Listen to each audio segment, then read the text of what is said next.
The experience that I had up there in Phoenix with the mushrooms and the Bufo was so profound to me. After the Bufo experience, I just knew. I knew in my heart and mind that this is what veterans could benefit from. All the mushrooms too. But the Bufo specifically, it was so impactful on me that I think about the mentality of veterans, right? I think about how we are.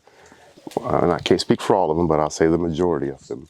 You can't just tell us stuff, you got to show us. It's not like, it's just a different mentality, and folks will understand that. But that particular medicine, I just knew that there had to be some kind of way that I was going to be a part of getting this, or getting veterans access to this, because of the way that it made me feel. And I knew that so many other people needed that. And to that point, not just veterans, anybody needs this, But of course, my mindset was with the veterans. So I decided that I wanted to learn that modality. I wanted to learn more about it. I wanted to learn exactly what it was. What was this amazing thing that made me have this type of a spiritual and revelatory breakthrough, something that I've never experienced in my life. And at that time, the best knowledge that I had was that the Seri Comcac Nation were holders of this medicine, and if you wanted to learn from the indigenous, then that's probably the only indigenous tribe out there that really has a connection to the medicine.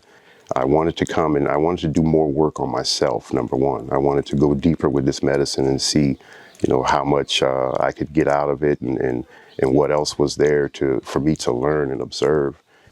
I knew that it was one of these things where you have to put in a certain level of commitment, to be able to hold this space for other people. So I just decided that I was going to come and learn. And I was able to get in contact with Luis Lopez. And I told him I wanted to come down, and he said, yeah, come on down. So the first time that I came, I stayed, I had no idea where I was going. I just packed up enough stuff to stay 2 weeks or so and put it in my GPS and came on down here. And he was standing out there, and the very first thing he said to me was, welcome home. And I said, oh, okay.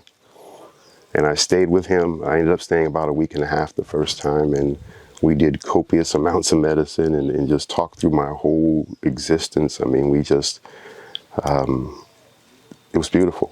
I went as deep as I feel like I could go, with the medicine, in terms of sitting with my own issues and darkness and light, just all of it. And you understand the origin of some of that darkness when you sit with it. And I did that with him. And it was during that time frame that I understood that I was going to commit to the process of learning, with it. But the very first thing I needed to do was learn myself. I realized fully at that time that if you feel like you want to do the work, to help somebody get past their darkest things and move forward, it might be a good idea that you've done the same thing for yourself first. It might be a good idea for you to sit with the depths of your own depravity before you try to touch into somebody else's. When I came down here and met these people and the culture and everything that was going on, my intention was to come down here just to learn, and then be able to go back to the United States and establish something that would help veterans, But after being here, it just came to me. It came to me one time in a ceremony that, bring them here, bring them here, bring the veterans here. The impact of them coming, I know what it's going to do for them. The veterans are going to be great, after they come. But the resources and things that they can bring by coming here will be direct impact on the community where I'm at right now. It was a double win, right? Win-win. We can get these veterans the help that they need, and this indigenous culture here in this tribe can get some financial support and do some things to help move them forward. And it's been a mutually beneficial type of thing in that aspect.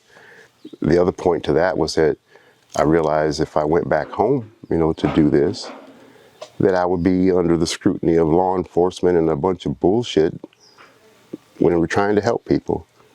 Back to pharmaceutical dependence. That's why they don't support this.